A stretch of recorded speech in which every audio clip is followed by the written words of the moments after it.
আগামীকাল ২ টেস্টের সিরিজ খেলতে শ্রীলঙ্কার উদ্দেশ্যে রওনা দিবে বাংলাদেশ দল। অধিনায়ক নাজমুল হোসেন শান্ত তার আগে নিজের ক্যাপ্টেন্সি নিয়ে এবং ৩ ফরম্যাটে ক্যাপ্টেন্সির ব্যাপারটি নিয়ে আলোচনা করেছেন এবং সাংবাদিকদের প্রশ্নের জবাব দিয়েছেন। শোনা যাক তিনি কি বলেছেন নিজের ক্যাপ্টেন্সি নিয়ে। ক্যাপ্টেন, আপনি বাংলাদেশের ৩ ফরম্যাটের ক্যাপ্টেন ছিলেন, এখন থেকে টি-টোয়েন্টি ফরম্যাটের ক্যাপ্টেন্সিটা আরেকজনকে দেওয়া হয়েছে। টেস্টের কথাটা যদি বলি, আমাদের যেটা জানানো হয়েছে আগামী ১ বছরের জন্য আপনাকে সেটা দেওয়া হয়েছে। স্পেসিফিক এই ফরম্যাটে এটা প্ল্যানিং করার জন্য আপনার কতটা সুবিধা হবে? আমি টেস্টের কথা যদি জিজ্ঞেস করি যে আগামী ১ বছর আপনি ক্যাপ্টেন রয়েছেন, এই জায়গাটাতে আসলে প্রত্যেকটা ক্যাপ্টেন যদি লম্বা সময় পায় তাহলে খুবই ভালো। যেটা আমি এর আগেও পেলাম, 1 বছর বেশি বললাম, 1.5 বছর, আবার 1 বছরের জন্য দেওয়া হয়েছে। আমি মনে করি যে এই জায়গায় যেই ক্যাপ্টেন থাকবে, আমার মনে হয় তাকে যদি লম্বা সময় দেওয়া হয়, একটা ওয়ার্ল্ড কাপ চিন্তা করে বা একটা টেস্ট চ্যাম্পিয়নশিপের সার্ভিস চিন্তা করে এভাবে যদি করা হয় তাহলে প্ল্যান করাটা খুবই সহজ। আমার জন্য আমার সাথে বোর্ডের যতটুকু কনভারসেশন হয়েছে আমি খুশি, যেভাবে আমাকে তারা সময়টা দিয়েছেন এবং পরবর্তীতে তাদের কি প্ল্যান আছে।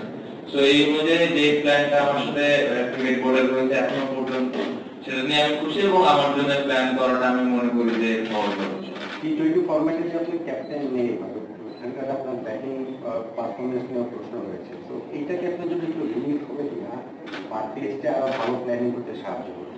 টি-টোয়েন্টি ক্যাপ্টেন্সিটা ছাড়ার পেছনে একটা কারণ ছিল, আমি নিজে থেকে ক্রিকেট বোর্ডকে জানিয়েছিলাম যে আমি আর করতে চাই না এই ফরম্যাটটা, কারণ আমার নিজের একটু ব্যাটিংটাতে সময় দিতে চাচ্ছিলাম, কারণ আমাদের এত খেলা হচ্ছে এখন টেস্ট, ওয়ানডে, টি-টোয়েন্টি, তো নিজেকে সময় দেওয়াটা একটু ডিফিকাল্ট হচ্ছিল নিজের ব্যাটিং।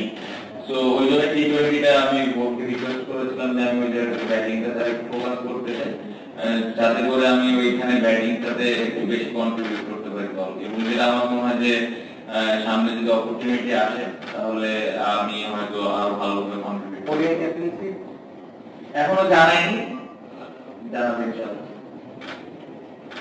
একটু আগে যেটা বললাম যে এরকম ভাবে ওয়ার্ল্ড কাপ যদি চিন্তা করা হয় তাহলে খুবই ভালো, এবং আমার সাথে বোর্ডের যতটুকু এখন পর্যন্ত কনভারসেশন হয়েছে তাদেরও চিন্তা ভাবনা এরকমই জাগিয়ে দিবেন।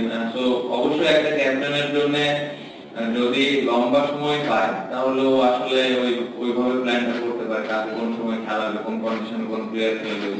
আমরা অনেক সময় ব্যাটিং পজিশন নিয়ে অনেক কথাবার্তা বলছি, এই জিনিসগুলা ওই ক্যাপ্টেনের পক্ষে ঠিক করে ফেলাটা সহজ হয়। তো আমি আশা করবো যে এইভাবে ক্রিকেট বোর্ড দিবেন, এবং অলরেডি তো টেস্টে একটা সুন্দর স্টার্ট হয়েছে, আমি আশা করবো যে ওয়ান ডে থেকে এরকম কিছু একটা প্ল্যান করবো।